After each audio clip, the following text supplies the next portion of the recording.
Assalamualaikum warahmatullahi wabarakatuh. Izin memperkenalkan diri. Nama saya Khalifah Nabila dengan NPM 2021010062 Prodi Hukum Keluarga kelas D.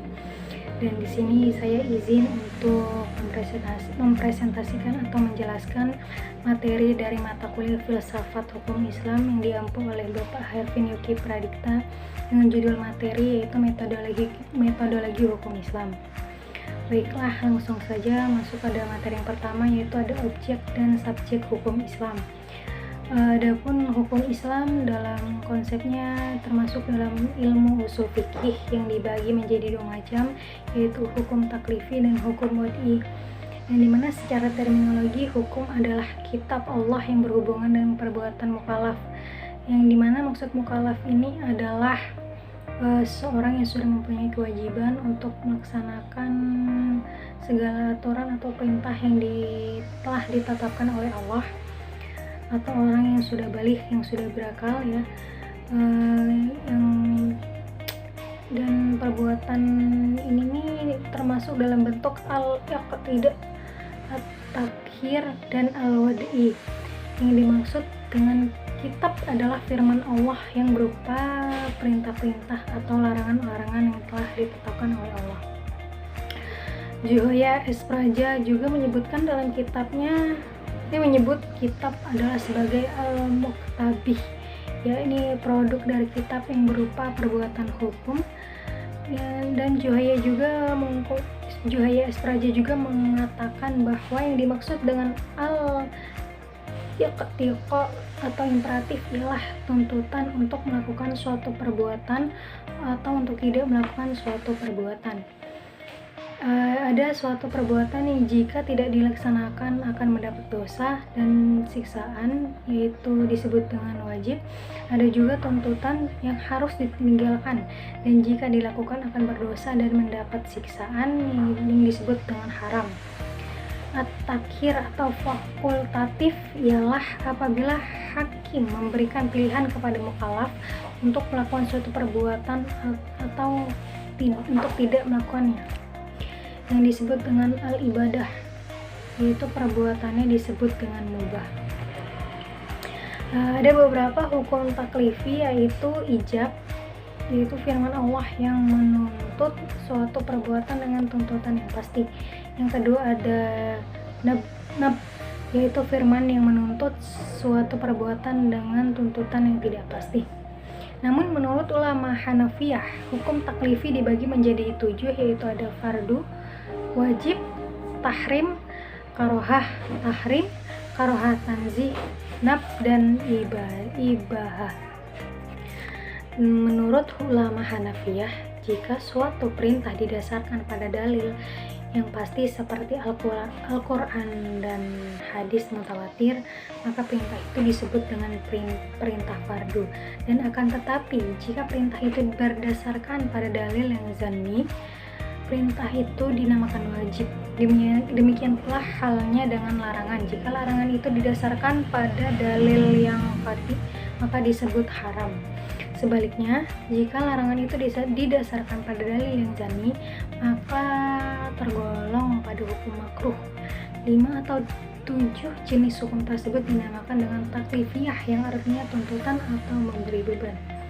Yang dimana taklifi sendiri disebut pula dengan jenis perbuatan hukum.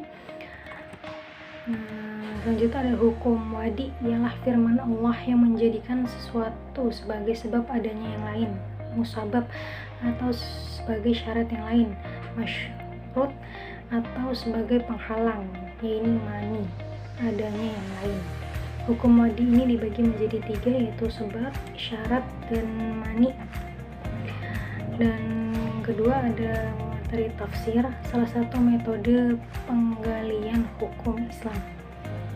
Al-Quran dan Sunnah diyakini sebagai sumber hukum Islam, yang kemudian nas-nas yang terkandung di dalamnya ditujukan untuk mukallaf.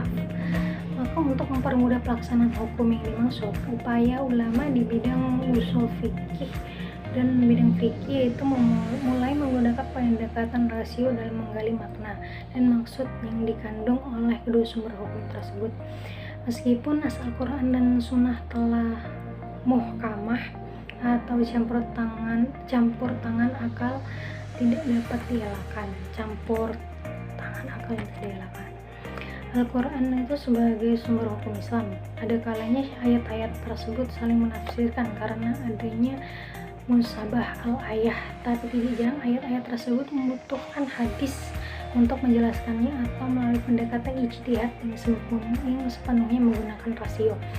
Musabah al-ayah juga merupakan cara kerja akal yang ijtihadiyah, karena akal mengupayakan sekuat mungkin untuk mencari dan membentuk paradigma penafsiran tersebut. Yang ketiga ada ijtihad sebagai metode penggalian hukum Islam.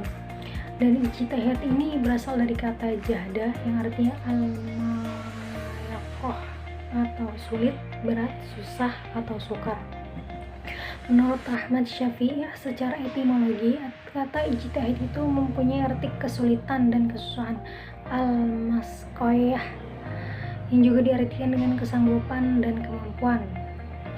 Kata juhdah yang selanjutnya juga menjadi ijtihad diartikan sebagai pekerjaan yang dilakukan dengan sungguh-sungguh dan mengerahkan semua tenaga.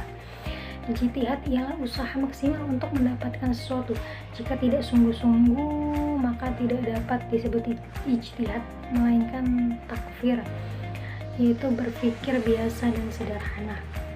Abdul Wahab Khalaf mendefinisikan ijtihad menurut ulama usul, yaitu mengerahkan daya dan kemampuan untuk menghasilkan hukum syara dari dalil-dalil syara yang terperinci.